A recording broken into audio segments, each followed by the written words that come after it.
This is, beyond a doubt, the most precise thing, one of the most beautiful things we've ever made. To this, we're not perfect. In just 39 days.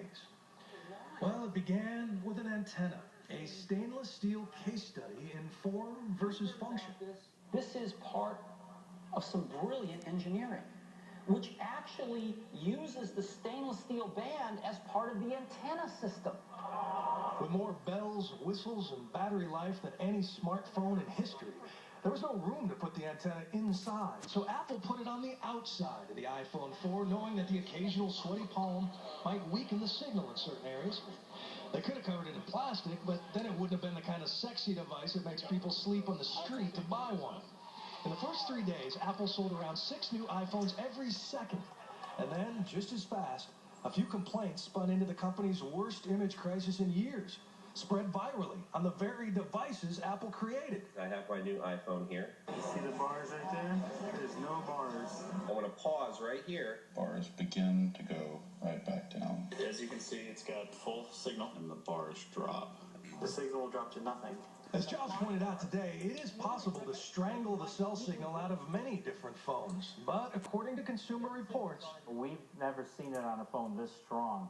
Before the flap, the revered watchdog gave the iPhone 4 glowing marks, but now refuses to recommend it until they fix that flaw.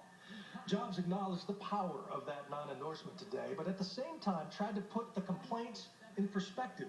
We think there's a problem, but we think it's affecting a small percentage of users. We care about every user. And we're not going to stop until every one of those is happy. Because what the data says leads you to the conclusion that this has been blown so out of proportion that it's incredible. I know it's fun to have a story, but it's less fun when you're on the other end of it. According to Apple, less than 0.5% of new iPhone users have called customer service, and the dropped call rate is almost on par with the iPhone 3.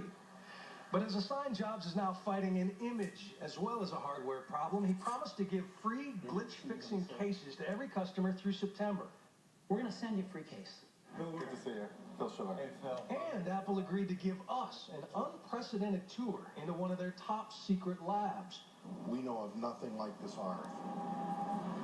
Wow. Which is one of the reasons, by the way, we don't like to show it. Because we don't want it copied. But anyway. Yeah, I imagine there's a lot of people who'd be interested to look under these black curtains. Expect that's true. Yeah, okay.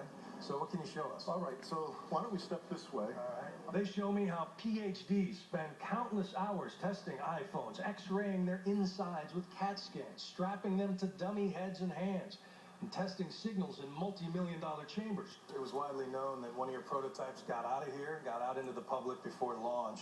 Did that in any way affect the amount of testing that went into iPhone 4? Did it accelerate it? Did it change the dynamic? No, I don't think so. We've been doing testing on iPhone 4 for many, many months.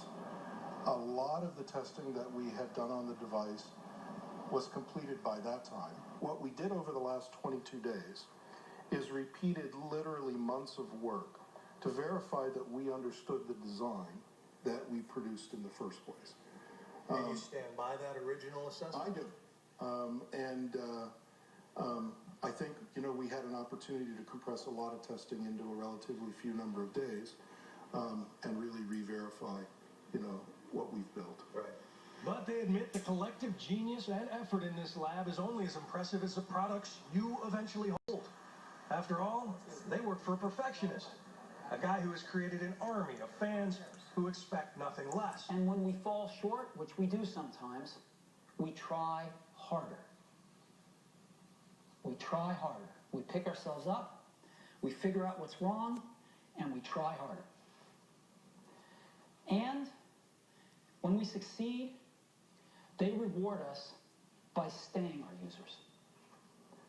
And that makes it all worth it. I'm Bill Weir for Nightline in Cupertino, California. We have problems.